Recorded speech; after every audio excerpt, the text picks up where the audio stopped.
Welcome to CG शिक्षा app. Previous video में हम लोग पढ़ रहे थे स्टूडेंट्स कि केंद्रीय तंत्रिका तंत्र क्या होता है, सेंट्रल नर्वस सिस्टम। उसके बाद पढ़ा हम लोगों ने स्वायत्त तंत्रिका तंत्र। आज देखते हैं इस वीडियो में स्वायत्त तंत्रिका तंत्र को किन भागों में विभक्त किया जा सकता है। तो स्वायत्त तंत्रिका तंत्र को दो भागों में विभक्त किया जा सकता है। पहला है आपका अनुकंपी, जिसको बोलते हैं वक्षकटी तंत्र, और दूसरा है परानुकंपी। पहला देखते हैं अनुकंपी तंत्र। अनुकंपी तंत्र क्या होता है? ये गुच्छकों, गैंग्लियों की दो शाख श्रृंखलाओं का बना होता है, जो कि अनुकंपी गुच्छिका कहलाती है। क्या कहलाती है? अनुकंपी गुच्छिका कहलाती है। प्रत्येक श्रृंखला गर्दन से ऊपर उदर के अंत तक अर्थात फोरामेन मैग्नम से लेकर कॉसिक्स के तक फैला रहता है। क्या बोल रहा है कि जो अनुकंपी तंत्र होता है, अनुकंपी तंत्र क्या होता है? प्रत्येक श्रृंखला, इस अनुकंपी तंत्र का जो श्रृंखला होता है वो गर्दन से उदर तक, ये जो गर्दन है और पेट, यहाँ से उदर तक के अंत तक अर्थात फोरामेन मैग्नम से लेकर कॉसिक्स, यहाँ पे होता है फोरामेन मैग्नम और यहाँ पे होता है कॉसिक्स उदर में, ठीक है, तक फैला रहता है। वक्ष कटी भाग, वक्ष किसको बोलते हैं? थॉरेटिक, और कटी मतलब लंबर भाग में, इस कड़ी में प्रत्येक मेरु तंत्रिका के लिए एक गुच्छिका होती है। क्या होती है? प्रत्येक मेरु तंत्रिका के लिए एक गुच्छिका होती है। इसी कारण इस तंत्र को वक्ष कटी तंत्र भी कहते हैं। अनुकंपी श्रृंखला कई गुच्छकों की बनी होती है। इन गुच्छकों को पार्श्व या श्रृंखला गुच्छक कहते हैं। कुछ श्रृंखला गुच्छक क्या होते हैं? समेकित होकर गर्दन भाग में तीन ग्रीवा गुच्छक उत्तरवर्ती, मध्यवर्ती और अधोवर्ती बनाते हैं। क्या बोल रहे हैं कि जो गुच्छक होते हैं वो पार्श्व या श्रृंखला गुच्छक कहते हैं। कुछ जो श्रृंखला गुच्छक होते हैं वो समेकित होकर एक साथ एकजुट होकर क्या बनाते हैं? गर्दन भाग में तीन ग्रीवा गुच्छक उत्तरवर्ती, मध्यवर्ती और अधोवर्ती बनाते हैं। इन गुच्छकों से निकलने वाली तंत्रिकाएं जो होती हैं लार ग्रंथियों तथा अश्रु ग्रंथियों को जाती है। किसमें जाती है? लार ग्रंथियों और अश्रु ग्रंथियों को जाती है। इनके बाद वक्षीय तथा कटीय प्रदेशों में गुच्छक श्रृंखलाओं में स्थित होते हैं। जो वक्ष और कटी प्रदेश होते हैं उनमें गुच्छक श्रृंखला स्थित होते हैं। वक्षीय गुच्छकों से निकलने वाली तंत्रिकाएं जो होती है, वक्ष की जो वक्ष होता है मतलब छाती जो बोल सकते हैं हम लोग उसको, उससे जो निकलने वाली गुच्छिकाएं होती हैं वो तंत्रिकाएं हृदय और फेफड़ों को, जबकि कटी प्रदेश की गुच्छकों से निकलने वाली जो कटी प्रदेश होते हैं वहां से निकलने वाली जो गुच्छकें होती है वो तंत्रिकाएं होती है वो अधोवर्ती गुच्छक बनाती हैं, जो उदर गुहा में स्थित होती हैं। इससे निकलने वाली जो तंत्रिकाएं हैं कोलन, मलाशय, मूत्राशय एवं जनन अंगों को जाती है। इस प्रकार से कुछ जो गुच्छक होते हैं समेकित होकर उदर गुहा में तीन गुच्छक सिलियक, उत्तरवर्ती मिसेंट्रिक और अधोवर्ती मिसेंट्रिक बनाते हैं। इन्हें एक साथ पूर्व कशेरुकी गुच्छक, प्री वर्टेब्रल गैंग्लियन कहते हैं। सिलियक गुच्छक से निकलने वाली जो शाखाएं होती है, जो सिलियक गुच्छक होते हैं उससे निकलने वाली जो शाखाएं होती है वो आहार नाल, अग्नाशय एवं एड्रिनल ग्रंथियों को जाती है। कहाँ कहाँ जाती है? आहार नाल, अग्नाशय और एड्रिनल ग्रंथियों को। जबकि उत्तरवर्ती गुच्छक से जो होती है वो तंत्रिकाएं कहाँ जाती हैं? बड़ी आंत में जाती हैं। सिंपैथिक तंत्र से सभी गुच्छक क्या होते हैं? रेमस कम्युनिकेंस के द्वारा रीढ़ तंत्रिका से जुड़े होते हैं। सिंपैथिक तंत्र जो होता है, सिंपैथिक तंत्र, उसके सभी गुच्छक जो होते हैं वो रेमस कम्युनिकेंस के साथ क्या करते हैं? जो रीढ़ की हड्डी होती है वहाँ के तंत्रिका तंत्र से जुड़े हुए होते हैं। स्वायत्त तंत्रिका तंत्र का जो प्री गैंग्लियोनिक या तंत्र जो होता है या फिर मेरु रज्जु से क्या होता है? शुरू होता है मेरु रज्जु से और प्रतिपृष्ठ मूल से होते हुए वक्षीय रीढ़ या कटी रीढ़ तंत्रिका के माध्यम से श्रृंखला गुच्छकों को चला जाता है। जबकि कुछ प्री गैंग्लियोनिक तंतु जो होते हैं वो सिर्फ कुछ श्रृंखला गुच्छकों से होते हुए कोशिका गुच्छकों को चले जाते हैं। सभी पार्श्व और पूर्व कशेरु गुच्छकों से पोस्ट गैंग्लियोनिक तंतु अंतरांगों जैसे कि नासावेश्म, रक्तवाहिनी, ब्लड वेसल्स हो गया, आमाशय, यकृत आदि में जाती है। इस प्रकार अगर अधोजठर गुच्छिका देखेंगे तो उससे निकलने वाली जो तंत्रिकाएं होती हैं, अधोजठर से निकलने वाली जो तंत्रिकाएं होती है वो जाती है मलाशय, मूत्राशय तथा वृक्कों में। कुछ पश्च गैंग्लियोनिक तंतु जो होते हैं पीछे की ओर जो तंतु होते हैं वो त्वचा में, बाल में, इरेक्टर पेशियों में, तेल में और श्वेत ग्रंथियों को भी जाते हैं। सामान्यतः इन अंगों की क्रियाशीलता को बढ़ाते हैं। जो क्या करते हैं? ये जो तंत्रिकाएं होती है वो जाती है तो उनकी उत्तेजनशीलता को या क्रियाशीलता को बढ़ाती है। अनुकंपी तंत्र जो होते हैं वो रुधिर वाहिकाओं के गुहिकाओं को संकुचित करता है तथा हृदय की गति को बढ़ाए रखने का कार्य करता है। इन तंत्र के तंतु एड्रिनलिन के समान सिंपैथिन नामक रसायन का स्त्राव करते हैं। जो इस अनुकंपी तंत्र जो होते हैं उसके जो तंतु होते हैं वो क्या करते हैं? एड्रिनल जो होता है उसके समान सिंपैथिन नामक रसायन का स्त्राव करते हैं जो अंगों की क्रियाशीलता को बढ़ाता है। इस तंत्र के प्रत्येक प्री गैंग्लियोनिक तंतु जो होते हैं उससे संबंधित अंगों में गुच्छकों के रूप में समाप्त हो जाते हैं और इन गैंग्लियानों से छोटे पोस्ट गैंग्लियोनिक तंतु निकलकर संबंधित अंग जैसे कि आँख की पेशियां, लेक्राइमल ग्रंथि, लार ग्रंथि, हृदय, कंठ, श्वास नली, आइरिस, फेफड़ा, आहार नाल, यकृत, आमाशय, अधिवृक्क, ग्रंथिवृक्क, मूत्राशय और जननों को जाते हैं। फिर जो तीसरा तंत्रिका होता है वो क्या करता है, कोटर में स्थित सिलीगुड़ी गुच्छक से जुड़े रहते हैं। इससे निकलने वाली जो तंत्रिकाएं होती हैं वो आइरिस को जाती हैं। आइरिस के ऊपरी भाग, जो आइरिस होता है उसके ऊपरी भाग को जाती हैं। सातवीं जो कपाल तंत्रिका होती हैं वो लेक्राइमल ग्रंथि से नाक, तालू, मूढ़ा, श्लेष्मा झिल्ली और ग्रसनी के ऊपरी भाग को जाते हैं। नवीं कपालीय तंत्रिका तंतु जो होते हैं लार ग्रंथियों को जाते हैं और 10वीं कपालीय तंत्रिका तंतु जो होते हैं वो प्री गैंग्लियोनिक गुच्छक में समाप्त हो जाते हैं। 10वीं जो होती है वो लैरिंग्स, ट्रैकिया, ब्रोंकाई, यकृत, पित्ताशय, फेफड़ों, अग्नाशय आदि को जाते हैं। सैक्रल त्रिक की परानुकंपी तंत्रिकाएं जो होती है उदर भाग में श्रोणी गुच्छक में समाप्त हो जाती है। उदर भाग जो होता है उसमें श्रोणी जो गुच्छक होता है वहाँ पे समाप्त हो जाती है और इस गुच्छक से परानुकंपी तंतु बड़ी आंत, वृक्क, मूत्राशय तथा जनन अंगों को जाते हैं। इस प्रकार परानुकंपी तंत्र के गुच्छक श्रृंखला नहीं बनाते बल्कि वे उन अंगों के समीप उनके अंदर स्थित होते हैं जिनको तंत्रिकाएं जाती है। परानुकंपी प्री गैंग्लियोनिक तंतु एसिटिल कोलिन का स्त्रावण करते हैं जो संबंधित अंगों की क्रियाशीलता के सिंपैथिक तंत्र के विपरीत कार्य करता है।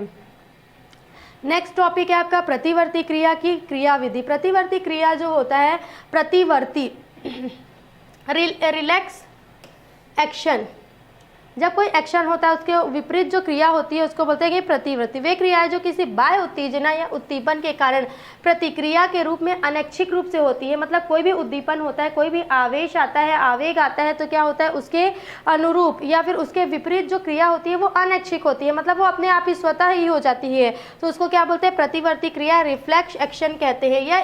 या स्थिति वातावरण में होने वाले परिवर्तन जो होता है उसके विपरीत में होता है।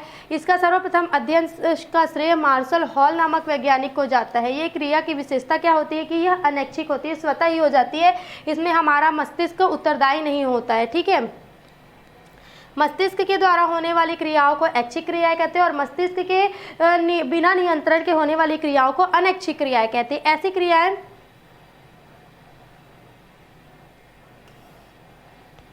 मस्तिष्क की मेडुला ऑब्लंगेटा से जो नियंत्रित होती है उसको ऐच्छिक क्रियाएं कहते हैं।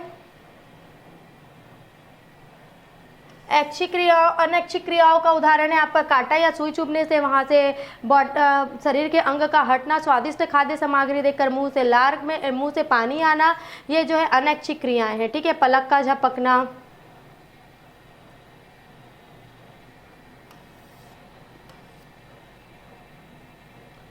प्रतिवर्ती चाप, रिफ्लेक्स आर्च, श्वसन, छींकना, तेज प्रकाश में नेत्र के पलकों का बंद होना, उबासी आना, मतलब जो हम लोग जमाई लेते हैं वो प्रतिवर्ती क्रिया के सबसे सामान्य उदाहरण है। प्रतिवर्ती क्रिया का संपादन करने वाले शरीर के अंग या उत्तक समेकित होकर एक प्रतिवर्ती चाप, रिफ्लेक्स आर्च बनाते हैं। चाप के निर्माण में निम्नलिखित घटक शामिल होते हैं। क्या क्या? ग्राही अंग तथा संवेदी अंग। ग्राही अंग क्या होता है? जिस अंग में प्रतिवर्ती क्रिया के हेतु उद्दीपन ग्रहण होता है, जैसे कि त्वचा, आँख, कान जैसे अंग, उनकी पेशियां। संवेदी न्यूरॉन तंतु, सेंसरी न्यूरॉन फाइबर्स। ग्राही अंगों द्वारा उद्दीपनों के ग्रहण किए जाने के पश्चात इन उद्दीपनों का संचरण संवेदी न्यूरॉनों में होता है। यह संवेदी न्यूरॉन संवेदनाओं को मेरुरज्जु में ले जाने का कार्य करते हैं। ये है प्रतिवर्ती चाप की क्रियाविधि। ठीक है, तंत्रिका केंद्र, नर्व सेंटर। प्रतिवर्ती क्रिया में तंत्रिका केंद्र का कार्य मेरुरज्जु द्वारा किया जाता है, क्योंकि यह संवेदना मार्ग से आए हुए संदेशों को प्राप्त कर उचित आदेश देने का कार्य करते हैं। फिर है माध्यमिक न्यूरॉन या प्रेरक मार्ग।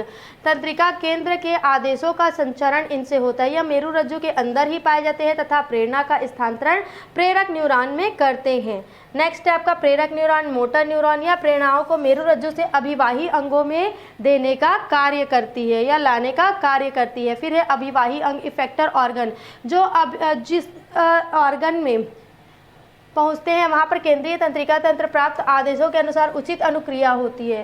पेशियां अभिवाही अंग की तरह कार्य करती हैं और तंत्रिका केंद्र से प्राप्त आदेशों के अनुसार ये कार्य करती हैं। अभिवाही अंग मतलब क्या हो गया, जब उद्दीपन आता है या फिर कोई भी चीज़ आपको टच होती है तो आपको पता चलता है। तो जिस अंग में आती है, जिस ऑर्गन में आती है, जिस टिश्यूज में वो क्रिया होती है उसको बोलते हैं अभिवाही अंग, इफेक्टर ऑर्गन।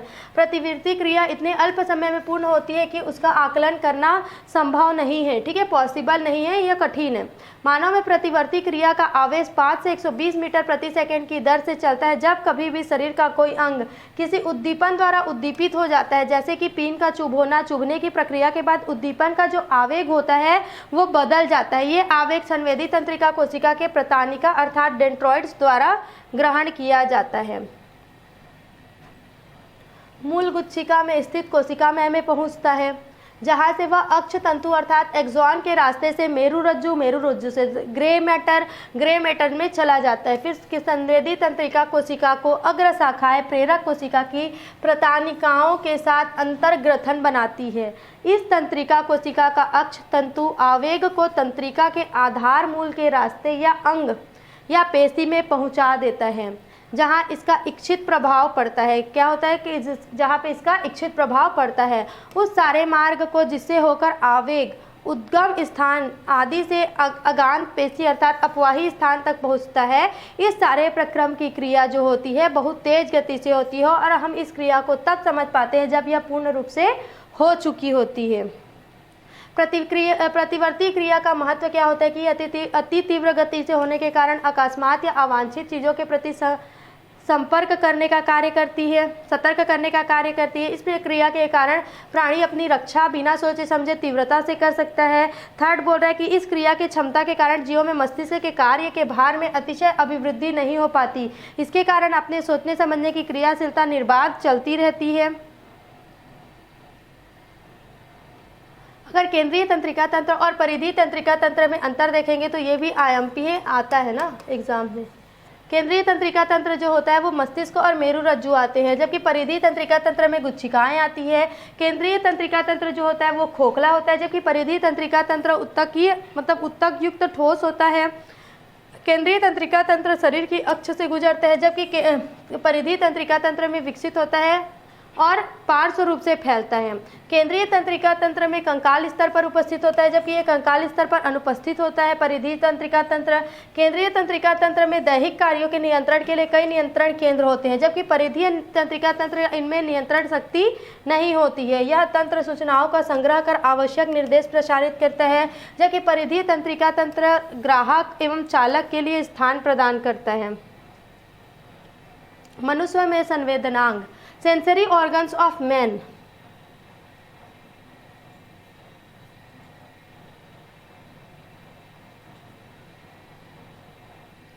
संवेदनांग क्या होते हैं कि कोई भी चीज़ अगर हमारी बॉडी से टच होता है तो उसमें उद्दीपन होता है, उद्दीपन के फलस्वरूप परिवर्तन होता है और परिवर्तन जिन अंगों में होता है उसको बोलते हैं सेंसरी ऑर्गन या फिर संवेदनांग।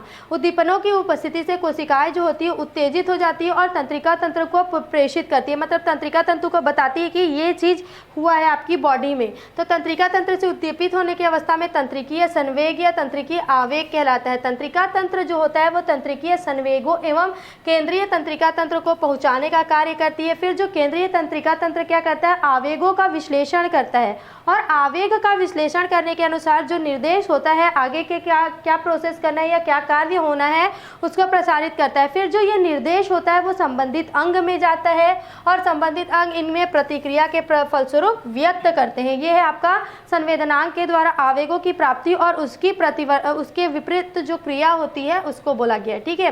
केंद्रीय तंत्रिका तंत्र से प्राप्त निर्देश जो होते हैं कार्य रूप देने वाले अंग को कार्यात्मक या प्रभावोत्पादक अंग कहते हैं। इसमें पेशियां, अंतःस्रावी ग्रंथियां, हाथ पैर और प्रमुख प्रभावोत्पादक अंग होते हैं।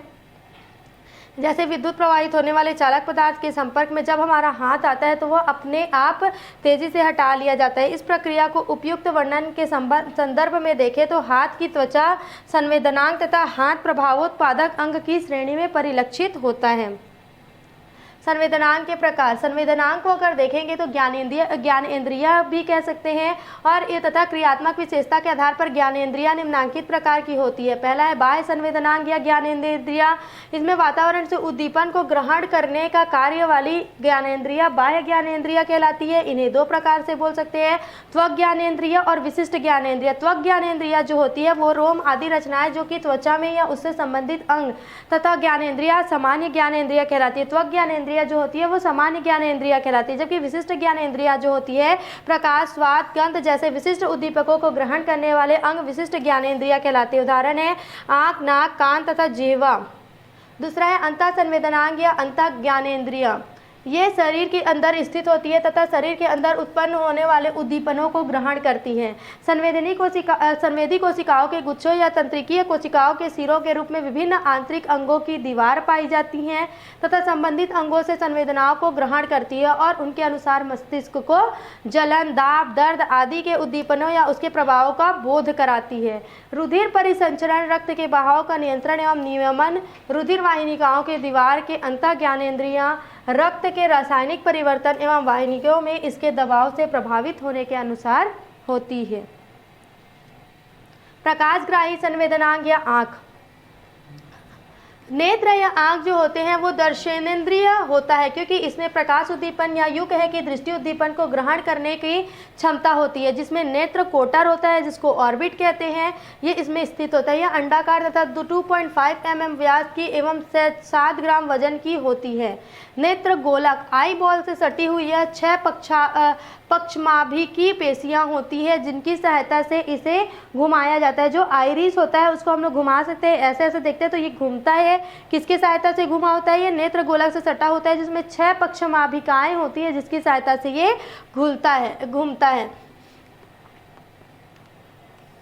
इन पेशियों में 4 सीधी तथा 2 तिरछी होती है। सीधी पेशियों में सुपीरियर, इंफीरियर, मिडिलियर और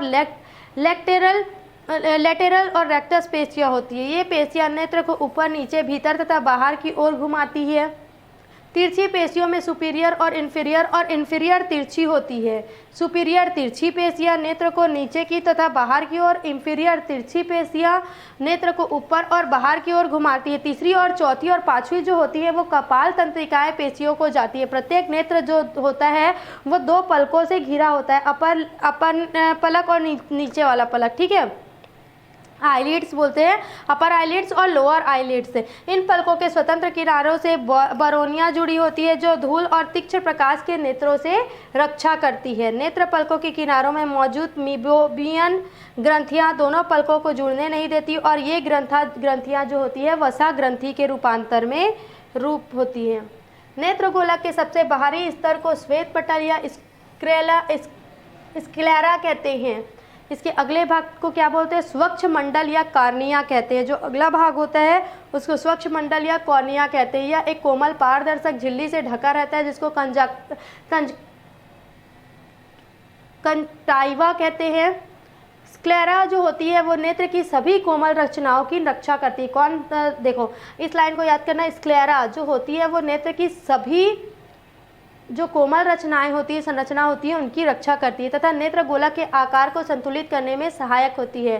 फिर होता है रंजित पटल जो नेत्र गोलक के मध्य में होता है। रंजित पटल हम लोग को कलरफुल दिखाई देता है, वो क्या होता है? उसको रंजित पटल बोलते हैं, जो नेत्र गोलक के मध्य में होता है। यह रक्त वाहिनियां युक्त होता है। नेत्र गोलक के अगले सिरे पर रंजित पटल स्क्लेरा से अलग होकर आइरिस बनाता है। आइरिस के बीच में एक द्वार होता है जो खुलता है, ओपनिंग होता है, जिससे होकर प्रकाश नेत्र तक पहुंचता है और इस स्थान को क्या बोलते हैं? पुतली बोलते हैं। प्यूपिल क्या बोलेंगे? पुतली, जो बीच में होता है। सामने की ओर रंजित पटल का कुछ भाग मोटा होकर रोमक काय बनाता है। इसमें वृत्ताकार और अरीय पेशियां होती है। वृत्ताकार पेशियों के संकुचन से, जो वृत्ताकार पेशियां होती है उसके संकुचन से नेत्र की पुतली में संकुचन होता है। इसको पुतली जो होता है उसको बड़ा या छोटा करने के लिए आइरिस में अरीय, प्रसारीय तथा वर्तुल स्फिंक्टर पेशियां पाई जाती हैं।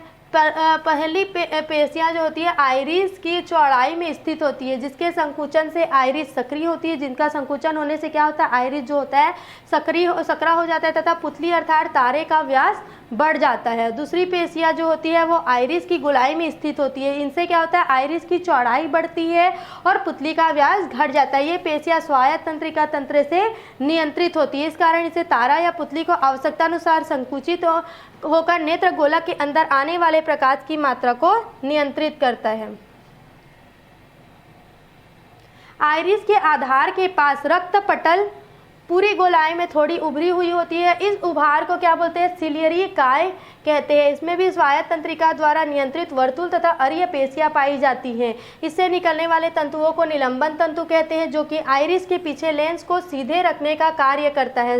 लेंस से होकर प्रकाश की किरणें क्या होती हैं, अंदर जाती हैं और प्रतिबिंब बनाती है। लेंस पारदर्शी, क्रिस्टलीय तथा उभयोत्तल होता है। इसके ऊपर संयोजी उत्तकों की बनी एक पारदर्शी खोल पाई जाती है, जिसे लेंस कैप्सूल कहते हैं। निलंबन तंतुओं की सहायता से लेंस को थोड़ा आगे या पीछे खिसकाने का कार्य किया जाता है। लेंस की उपस्थिति से नेत्र गोलक की गुहा जो होती है वो दो भागों में बढ़ जाती है। ये है आपका सिलियरी काय आवर्धित दृश्य, आइरिस की पेशिया। इनको आप याद करेंगे और इसको आप बना के देखेंगे। नेत्र गोलक की जो भीतरी स्तर होती है रेटिना कहलाती है। इसमें कई स्तर होते हैं। इसका प्रथम स्तर जो होता है वो संवेदी कोशिका और शलाका कोशिका बोलते हैं, रॉड्स, और दूसरा को कोन बोलते हैं। ये संवेदी कोशिकाएं केवल सिलियरी काय में पाई जाती है तथा कार्निया वाले भागों में अनुपस्थित होती है। इन संवेदी कोशिकाओं को वर्णक एपिथेलियम के सूक्ष्मांकुर कहते हैं। इनमें मिलेनिन पाया जाता है। अच्छा, इसके साथ एक और चीज़ बताया गया है यहाँ पे, रक्त पटल और दृष्टि पटल में अंतर क्या होता है। रक्त पटल जो होता है वो मध्य में होता है नेत्र के, यह दृष्टि पटल जो होता है वो अंदर की ओर होता है। रक्त पटल रक्त संवहनी होते हैं, जबकि ये संवहन विहीन होते हैं। दृष्टि पटल जो होता है रक्त पटल में पूर्णतः रंग युक्त होता है, जबकि ये दृष्टि पटल जो होता है वो बाहर से रंग युक्त होता है। रक्त पटल जो होता है वो तंत्रिका विहीन होता है, जबकि ये तंत्रिका युक्त होता है। रक्त पटल जो होते हैं इसमें प्रकाश संवेदी कोशिकाओं का अभाव होता है, जबकि दृष्टि पटल जो होते हैं इसमें प्रकाश संवेदी कोशिकाएं, शंकु तथा शलाका कोशिकाएं पाई जाती है। नेत्र गोलक की जो भीतरी स्तर होती है उसको क्या बोलते हैं, रेटिना। इसमें कई स्तर होते हैं, जिसमें होता है रॉड और शंकु, हम लोगों ने अभी ये पढ़ा। उसके बाद जो संवेदी कोशिकाएं होती है उसमें एपिथेलियम के सूक्ष्मांकुर कहते हैं। एपिथेलियम क्या होता है, उसको सूक्ष्मांकुर कहते हैं। इसमें क्या पाया जाता है, मिलेनिन होता है, मतलब ये कलर वाले वर्णक होते हैं। ये आँख की आंतरिक संरचना का पिक्चर हमेशा आता है, चित्र के रूप में पूछा जाता है, तो आप नामांकित चित्र इसका याद रखेंगे, ये मस्ट इम्पॉर्टेंट है।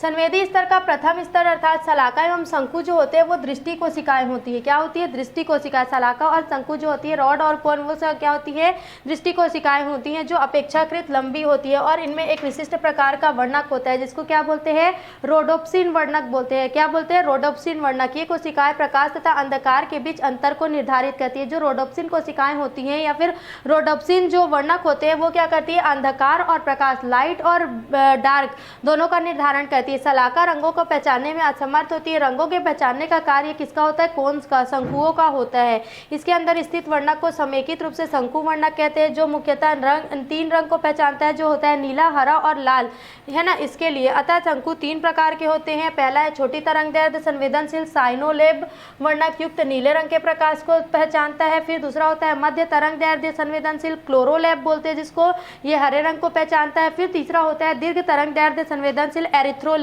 ये जो होता है लाल रंग को अवशोषित करने वाले शंकु होते हैं। क्लियर। संवेदी स्तर के द्वितीय स्तर के रूप में द्विध्रुवीय तंत्रिका कोशिकाओं की एक परत होती है। जो संवेदी स्तर होते हैं, संवेदी स्तर, उसके द्वितीय स्तर के रूप में द्विध्रुवीय तंत्रिका, जो बाइपोलर नर्वस होता है उसमें एक परत होता है। द्विध्रुवीय तंत्रिका कोशिकाएं एक रिसेप्टर शलाका और शंकुओं से जुड़ी रहती हैं और दूसरी ओर इनको एक्सान गैंग्लियोनिक स्तर की तंत्रिका कोशिकाओं के डेंड्रॉइड्स के सिनोप्सिस द्वारा जुड़े रहते हैं। इस स्तर में विशेष संवेदी कोशिकाएं होती हैं, जैसे कि एमाक्रोइन कोशिका और अनुप्रस्थ कोशिका।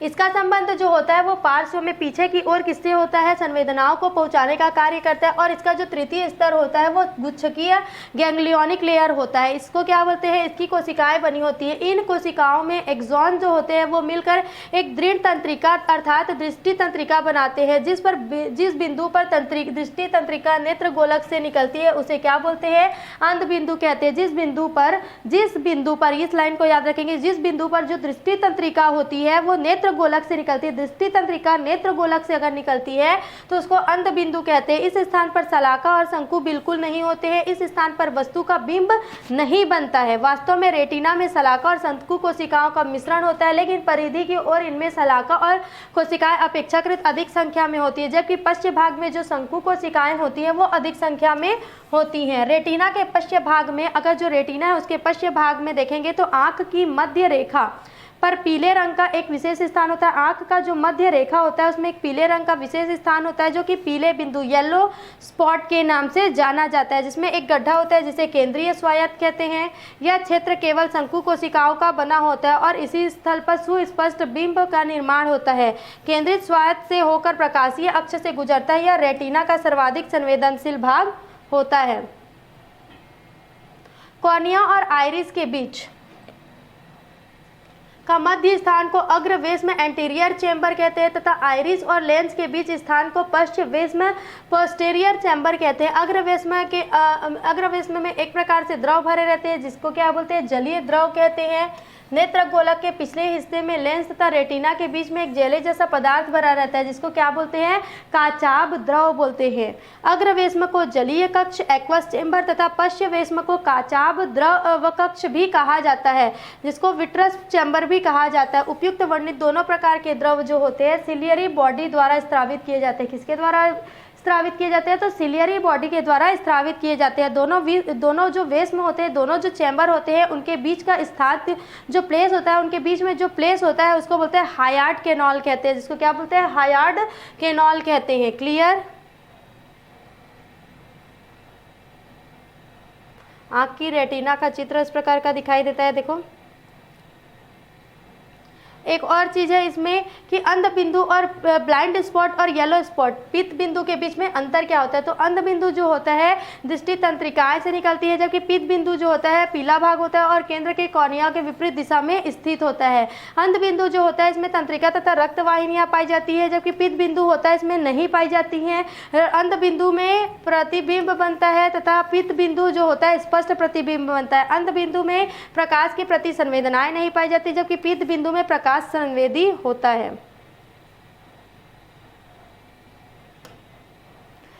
फिर है रात्रिचर स्तनियों की आंखों का चमकना। जो रात्रिचर प्राणी जो होते हैं, स्तनी होते हैं जो रात में विचरण करते हैं, उनका आंखों का चमकना क्यों चमकता है ये बताया गया यहाँ पे। जैसे कि बिल्ली, गाय, कुत्ता, शेर, भैंस जो होते हैं उनमें क्या होता है, उनका जो रेटिना होता है वो चांदी के समान चमकता हुआ दिखाई देता है। क्यों दिखाई देता है, क्योंकि उसमें गुआनिक वर्णक होते हैं। क्या होते हैं, गुआनिक वर्णक जो कि रिफ्लेक्टिंग होते हैं और ये रेटिना पर अत्यधिक प्रकाश फेंकती है, इस कारण यह चमकता है। नेत्र गोलकों में स्थित नेत्रक में द्रव गुहा एक विशिष्ट दबाव बनाए रखती है। फलतः नेत्र की जो तीनों स्तरें होती हैं यथास्थान बनी रहती है। साथ ही साथ इनकी उपस्थिति से आँख क्या होता है, संकुचित नहीं हो पाता है। जलीय द्रव और काचाभ द्रव में अंतर क्या होता है। अभी हम लोगों ने जलीय द्रव और काचाभ द्रव पढ़ा। तो जलीय द्रव जो होता है वो तरल होता है, जबकि काचाभ द्रव जेलीनुमा होता है। जलीय द्रव ये जो होता है कॉर्निया और लेंस के बीच पाया जाता है, जबकि काचाभ होता है वो रेटिना और लेंस के बीच पाया जाता है। जलीय द्रव जो होता है इसका सिलियरी प्रवर्धों द्वारा लगातार स्त्रावण होता है तथा आंखों से बाहर कर दिया जाता है, जबकि काचाभ द्रव जो होता है वो आंखों से बाहर नहीं निकलता है। जलीय द्रव जो होता है वो रुकावट आने पर रेटिना को क्षति पहुंचाती है तथा ग्लूकोमा रोग हो जाता है, जबकि काचाभ द्रव से का बहाव नहीं होता। नेत्र के कार्यों की क्रियाविधि।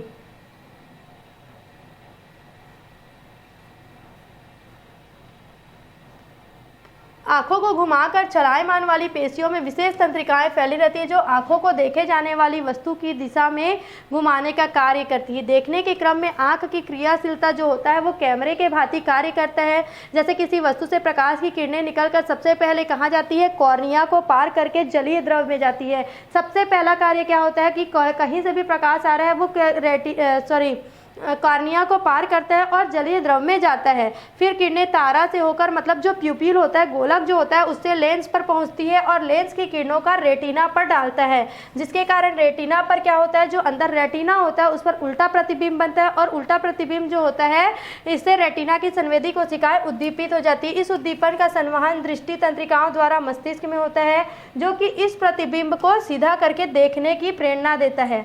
मानव की आंख जो होती है दूरबीन पद्धति की तरह कार्य करती है, क्योंकि आँख के लेंस को सिलियारी काय में उपस्थित पेशियों एवं निलंबन तत्वों के द्वारा छोटा बड़ा कर सकते हैं। लेंस के इसी गुण के कारण मानव तथा अन्य स्तनियों में स्वतः समायोजन की क्षमता पाई जाती है। स्वतः समायोजन वह क्रिया है जिसके द्वारा विभिन्न दूरियों पर रखी वस्तुओं को देखने के लिए लेंस की उत्तलता को परिवर्तित किया जाता है। मनुष्य के आँख की क्रिया विधि, जब भी आप लिखेंगे तो इस डायग्राम को आप बनाएंगे। विश्रामावस्था जब होता है तो इसमें क्या होता है, इसमें स्नायु द्वारा जो तनाव द्वारा लेंस चपटा बना रहता है ताकि दूर की चीज़ें देखी जा सके। नज़दीक की चीज़ों को देखने के लिए पुतली के संकुचन से लेंस मोटा हो जाता है, पुतली का जो संकुचन होता है उससे लेंस मोटा हो जाता है और रेटिना पर एक उल्टा प्रतिबिंब बनता है। फिर पूर्ण वर्णित प्रक्रिया के तहत संवेदनी कोशिकाओं से उद्दीपन तंत्रिकाओं द्वारा मस्तिष्क को और मस्तिष्क की प्रेरणा से बिंब को सीधा करके देखने की स्थिति बन जाती है। अगर डिसऑर्डर्स देखेंगे आई की, तो इसमें क्या होता है कि इसकी विशालन क्षमता जो होती है वो 0.1 मिलीमीटर होती है और ये लगभग 300 सेंटीमीटर से 600 सेंटीमीटर मतलब 20 फुट की वस्तुओं को सुस्पष्ट देखने का कार्य कर सकता है ना। लेकिन इसमें भी कई बार डिसऑर्डर्स आ जाते हैं। तो पहला है निकट दृष्टि दोष। निकट दृष्टि दोष में क्या होता है, गोलक के आमाप बढ़ जाने से लेंस अथवा कार्निया की सतह जो होती है अधिक उत्तल हो जाती है, जिस कारण क्या होता है व्यक्ति को पास की वस्तु साफ देख सकते हैं लेकिन दूर की वस्तु साफ नहीं दिखाई जा सकती। इसका उल्टा क्या होता है, देखो निकट दृष्टि दोष में अवतल लेंस कॉन्केव लेंस का यूज होता है। किसका होता है, निकट में अवतल और दूर दृष्टि दोष में उत्तल का यूज होगा। इसमें क्या हो जाता है, सिकुड़ जाता है, ठीक है, आँख के गोलक छोटा हो जाता है अर्थात कानिया चपटा हो जाता है, जिससे दूर की वस्तु तो धुंधली दिखाई देती है जबकि निकट की वस्तु दूर की वस्तु तो अच्छी दिखाई देती है जबकि पास की वस्तु साफ नहीं दिखाई देती है, ठीक है।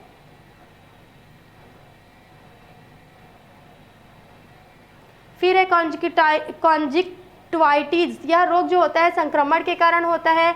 इसमें आंखें लाल हो जाती है, दर्द खुजली होने लगती है, कभी कभी ज़्यादा संक्रमण के कारण आंखों से पानी निकलने लगता है। सोकर उठने पर नेत्र की पलकें एक दूसरे से चिपक जाती है। जो व्यक्तिगत सफाई तथा उपयुक्त नेत्र तरल मलहम के उपयोग से यह रोग ठीक हो जाता है। फिर है जीरोप्थेल्मिया। विटामिन ए की कमी से यह होता है। इस रोग में कॉन्जक्टिवा के केराटिन का जमा हो जाता है जिस कारण दृष्टि दोष में रूप में धुंधलापन दिखाई देता है। फिर है भेंगापन। इसमें नेत्र गोला कोटर में सादे रखने का कार्य जो होता है वो 6 कंकाली पेशियों से यदि कोई पेशी संकुचित हो जाती है या फैल जाती है तो इसके कारण नेत्र गोलक जो होते हैं वो नेत्र कोटर में एक ओर झुक जाते हैं। इस विकार को भेंगापन की संज्ञा दी जाती है। फिर है मोतियाबिंद। इसमें विकार में क्या होता है कि जो लेंस होता है वो चपटा, घना तथा अपारदर्शक होने लगता है जिसके कारण चीजें धुंधली दिखाई देती है। इस विकार से मुक्ति के लिए ऑपरेशन से लेंस के पृथक्कृत कर इसके स्थान पर नया लेंस या चश्मा लगाना उचित होता है। काला मोतिया ग्लूकोमा जिसको बोलते हैं, नेत्र गोलक स्थिति में विभिन्न वेशमों का द्रव नेत्र के हिस्से या अंगों को अपने अपने स्थानों पर साधे रखता है। नेत्र गोलक के वेशमों में द्रव में सिलियरी काय द्वारा स्रावित होकर नेत्र के कोष में एक कैनाल ऑफ स्लेवन द्वारा रिश्ता है जो एक दो सिरा द्वारा पुनः वापस चला जाता है। किसी कारणवश यदि स्लीम के नाल में अवरोध पैदा होता है तो यह द्रव वापस नहीं जा पाता और नेत्र गोलक का दबाव बढ़ जाता है। इस कारण रेटिना को हानि पहुंची है जिससे अंततः देखने की क्षमता क्या हो जाती है, पूर्णतः समाप्त हो जाती है। फिर है रेटिना पृथक्करण। इसमें क्या होता है, कोराइड से रेटिना की कोशिकाएं जो होती है पोषण प्राप्त करती है। रेटिना का कोई अंश जब कोराइड से अलग हो जाता है, जब कोई रेटिना होती है उसका कोई अंश कोराइड से अलग हो जाता है तो उसमें पोषक पदार्थों की आपूर्ति होना बंद हो जाता है जिससे क्या होता है, देखने की शक्ति समाप्त हो जाती है। लेंस और रेटिना जो होता है इसके बीच पारदर्शक सांद्र द्रव के संकुचन से रेटिना पर दबाव पड़ता है कि किसी कारणवश यह स्थिति उत्पन्न होती है। कभी कभी रेटिना का अंश टूट जाता है और इस कारण से द्रव रेटिना और कोराइड के बीच चला जाता है। इससे रेटिना कोराइड से पृथक्कृत हो जाता है और सर्जरी और औषधियों की सहायता से रेटिना के छिद्र से द्रव का जाना बंद हो जाता है। इसके बाद रेटिना क्या होती है, कोराइड के बीच संचित द्रव को निकालकर रेटिना का पुनः उपयुक्त स्थान में लाया जाता है। श्रावणो संतुलन संवेदनांग कर्ण। स्टेटो एक्यूस्टिक ऑर्गन ईयर। ध्वनि उद्दीपन की क्षमता वाले अंग को क्या बोलते हैं, श्रवण केंद्रीय कर्ण कान भी बोलते हैं। इसे ध्वनि को ग्रहण करने का कार्य, संतुलन को भी बनाए रखने का कार्य करता है जिसको कान बोलते हैं ना। यहाँ मनुष्य में एक जोड़ी कान पाया जाता है। इसमें कौन कौन से भाग होते हैं? तो पहला होता है कर्ण पल्लव या बाह्य कर्ण, एक्सटर्नल पिन्ना से सिर के दोनों और एक बड़ा बाह्य कर्ण होता है जिसको ऑरिकल भी कहते हैं। ये यह ध्वनि तरंगों को एकत्रित करने में सहायता करता है, क्योंकि ये देखो छेद जो है यहाँ पे एकत्रित करता है। यह अनियमित आकार का होता है और उपास्थिक एवं रेशेदार ऊतकों का बना होता है, जो कि क्या होता है, त्वचा से, स्किन से ढका होता है। इसमें एक नली बाहर की ओर एक श्रवण मार्ग होता है जो कि कर्ण पटल तक जाता है। ये मनुष्य के कर्ण की आंतरिक संरचना है, ये भी इंपॉर्टेंट है, आता है। फिर ठीक है, इस नली में असंख्य बाल और लगभग 4000 से ज़्यादा रूमिनस ग्रंथियाँ होती है जिसके द्वारा मोमीय पदार्थ वैक्स स्त्रावित होता है। वो बोलते हैं ना हम लोग, कान में जो वैक्सी पदार्थ थोड़ा चिपचिपा टाइप का निकलता है जिसे कर्ण मोम, ईयर वैक्स कहते हैं, या धूल के कणों और सूक्ष्म जीवों को कान में जाने से रोकते हैं और संक्रमण से बचाने का कार्य करते हैं। फिर है सेकंड कर्णपट्ट गुहा या मध्य कर्ण, यह एक छोटी गुहा होती है जहां से ये छेद स्टार्ट होता है। इसके रूप में कान का वायु से भरा मध्य भाग होता है। यह एक पतली नली होती है जिसे कंठ के कर्ण और यूस्टेकियन नली कहते हैं। यह मुख से ग्रासन गुहा में खुलती है, यहाँ से शुरू होता है और यहाँ खुलता है। ठीक है, दूसरी ओर सेमी सर्कुलर या कर्णप ग्रह गुहा में खुलती है। दोनों के संगम स्थल पेशीय कपाट द्वारा बंद रहते हैं। फिर कर्ण अस्थियां, ईयर ऑसिकल्स। कर्णपटक गुहा में 3 कर्ण अस्थियां होती हैं, यह एक के बाद एक होती हैं, जो कर्णपटह से लेकर अंतःकर्ण तक फैली होती है। पहली अस्थि जो होती है इसको बोलते हैं मैसिलियस, जो हथौड़े के आकार का होता है, जो बाहरी सिरा कर्णपटह से भीतरी चौड़ा सिरा इनकस से जुड़ा रहता है। यह निचले जबड़े के ऑर्टिकुलर अस्थि की बनी होती है। दूसरा होता है इनकस, यह निहाई के समान होता है, एनविल जिसका बाहरी शीर्ष कर्णपटह से तथा भीतरी चौड़ा होता है, सिरा इनकस से जुड़ा होता है। यह निचले जबड़े के ऑर्टिकुलर मेसिलस एवं भीतरी पतला सिरा स्टेपस से जुड़ा होता है। यह क्वाड्रेट अस्थि का बना होता है। फिर है तीसरा स्टेपिस, यह रकाब के समान होता है जिसके बीच में एक बाहर की ओर इनकस से जुड़ा छिद्र पाया जाता है तथा इसका भीतरी चौड़ा जो होता है वो फेनेक्ट्रा ओवेलिस की झिल्ली से सटा रहता है। यह हायोमैंडिबुलर के रूपांतरण से बनती है तथा मानव शरीर की सबसे छोटी अस्थि है। मध्य कर्ण की ये तीनों अस्थियां जो होती हैं तंतुओं द्वारा टिम्पैनिक गुहा में लटकी रहती है तथा ध्वनि तरंगों का संवहन करती है, जिसमें से स्टेपिस जो होता है वो क्या होता है, सबसे छोटा, बॉडी में, हमारी मनुष्य की बॉडी में सबसे छोटा हड्डी होता है। यह होती है कर्ण अस्थियां। फिर है कंठ कर्ण, ये कपाट भोजन के समय जमाई लेते हैं अथवा जोरों की आवाज़ होने पर खुलते हैं। ठीक है, जमाई लेते हैं तो ये खुलता है। अकस्मात यदि जोरों से आवाज़ होती है तो कर्णपट पर टकराने वाली तरंगों के दबाव के कारण ये क्या होता है, यूस्टेकियन नलिका से वायु आकार टिम्पैनिक गुहा के दबाव के बाहर के दबाव के बराबर कर देती है। फलतः जो कर्णपट होते हैं वो परिरक्षित रहते हैं। कर्णपट जो होते हैं वो झिल्ली गुहा के बाहर की ओर मढ़ी रहती है, जो कि दो छोटे छोटे छिद्रों द्वारा अंतः कर्ण की गुहा से जुड़ी रहती है। ऊपर की ओर स्थित छिद्र अंडाकार होते हैं जिसे अंडाकार खिड़की या फेनेस्ट्रा ओवेलिस कहते हैं तथा नीचे की ओर की स्थित गोल छिद्र को गोलाकार खिड़की या फेनेस्ट्रा रोटांडा कहते हैं। फिर है नेक्स्ट इंटरनल ईयर, जिसको बोलते हैं अंतःकर्ण या अर्धपारगम्य झिल्ली की बनी द्रव से भरी थैलीनुमा संरचना होती है, जिसको क्या बोलते हैं, कला लेबिरियंथ भी कहते हैं। यह खोपड़ी के पेरियोप्टिक अस्थि के पेट्रस भाग से सुरक्षित रहता है। यह अस्थि कला लेब्रियंथ के चारों ओर एक कोशीय आवरण बनाता है जिसे अस्थि लेब्रियंथ कहते हैं। इसे पेरिलैम्पिक नामक विशिष्ट द्रव भरा रहता है जिसके कारण अंतःकर्ण अस्थि लेब्रियंथ के अंदर तैरता रहता है।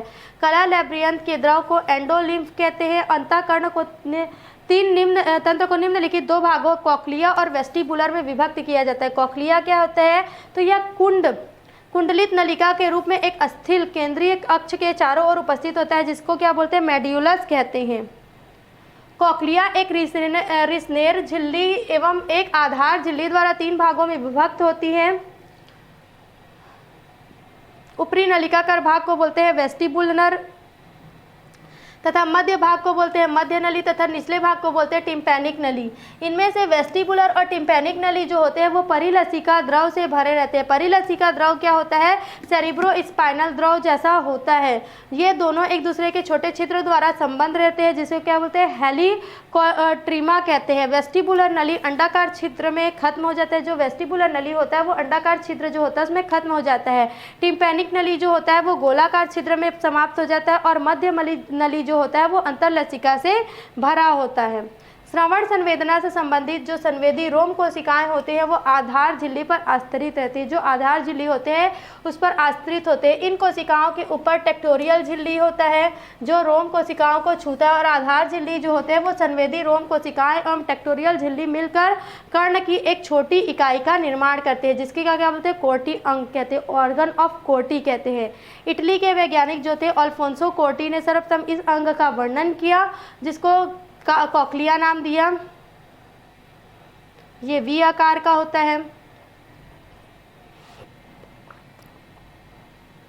जब ध्वनि तरंग अंडाकार खिड़की से होकर जाता है, जो ध्वनि तरंग होता है वो अंडाकार खिड़की से जाता है, तो ये कॉक्लिया लसिका द्रव में तरंग उत्पन्न करता है और आधार झिल्ली में कंपन होता है। इससे रोम कोशिकाएं जो होती है वो टेक्टोरियल झिल्ली पर दबाव डालती है। जो टेक्टोरियल झिल्ली होता है उस पर दबाव डालती है और उसमें क्या होता है, आवेग जो होता है वो वेस्टिबुलर कोक्लिया तंत्रिका द्वारा मस्तिष्क में पहुंचता है। रोम कोशिकाओं के आधार से कोक्लिया तंत्रिका के तंतुओं से सिनेप्सिस बनाते हैं।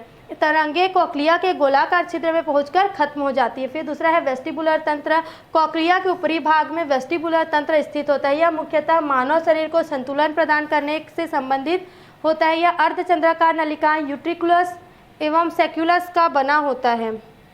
फिर है वेस्टिब्यूल्स। अंतःकरण के बीच का जो मुख्य भाग होता है वो दो थैलीनुमा रचनाओं यूट्रिकुलस तथा सेकुलस का बना होता है। यूट्रिकुलस जो होता है वो 3 अर्धचंद्राकार नालें जुड़ी रहती हैं जिसमें द्रव भरा रहता है। इनमें से एक अर्धचंद्राकार नालें जो होती है वो 2 समकोण स्थित अर्धचंद्राकार नालों की तुलना में अनुप्रस्थ रूप से स्थित होती हैं।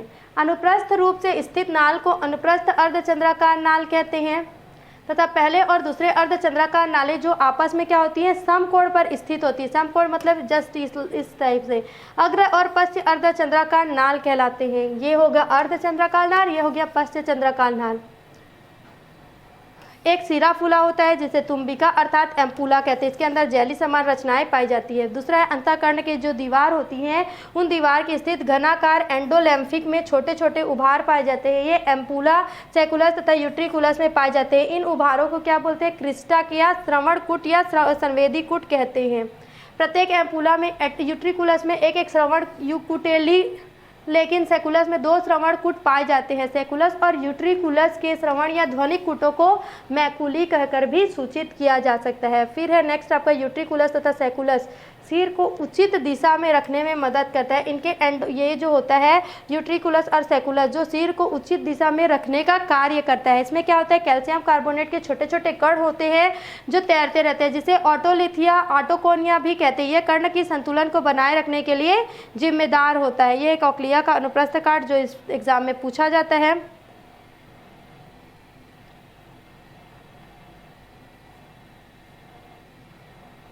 श्रवण कूटों की सामान्य एपिथेलियम कोशिकाएं जो होती है वो लंबी होकर अवलंबन कोशिकाएं बना देती है, जिनके बीच बीच में संवेदी कोशिकाएं पाई जाती है। संवेदी कोशिकाओं के दूरस्थ सिरे पर संवेदी रोम पाई जाती है जिसको एंडोलिम्फ में तैरते रहते हैं, लेकिन इनके आधार में छोटे छोटे तंत्रिका तंतु निकलते हैं जो आपस में मिलकर एक पतली तंत्रिका तंतु बनाते हैं। इनके साथ श्रवण कूट की तंत्रिकाएं मिलकर श्रवण तंत्रिका बनाती है जो क्या करती है, मस्तिष्क के कर्ण की कार्यविधि मस्तिष्क का कार्य करती है। ठीक है, मस्तिष्क का कार्य करती है। अब जो कर्ण की कार्यविधि क्या क्या है, इसको 2 शीर्षकों के अंतर्गत समझा जा सकता है। पहला है सुनने की क्रियाविधि। ये क्या होता है, कॉक्लिया में स्थित कॉर्टी के जो अंग होते हैं, ऑर्गन ऑफ कॉर्टी जो होता है वो मुख्य रूप से सुनने का कार्य करता है। इसमें क्या होता है, जो बाह्य आवेश से जो ध्वनि आता है वो बाह्य कर्णों में इकट्ठित होती है और स्वर्ण मार्ग में होते हुए पटह और टिम्पेनम से टकराती है। फिर जो कर्ण पटह होता है उससे टकराकर कंपन पैदा होता है। टिम्पेनम के इस कंपन को मध्य कर्ण की तीनों हड्डियां अंडाकार छिद्र के ऊपर स्थित झिल्ली को पहुंचाती है। स्टेपिस कंपन को वेस्टिबुलर नली में स्थित लसिका में पहुंचाता है। इन कंपनों में परिलसिका का दबाव कभी घटता है और कभी बढ़ता है। दबाव घटने तथा बढ़ने से राइसिनर झिल्ली में कंपन होता है। उसे समय कर्ण पटल नली में दबाव बढ़ने से आधार झिल्ली में कंपन होता है। इन झिल्लियों में कंपन से मध्य नली की अंतरलसिका में भी कंपन होता है और अंतरलसिका के कंपन से कॉर्टी के अंग की संवेदी कोशिकाओं में कंपन होता है। ध्वनि वेगों का सुनने हेतु संवहन किस प्रकार से होता है, इसमें दिखाया गया है।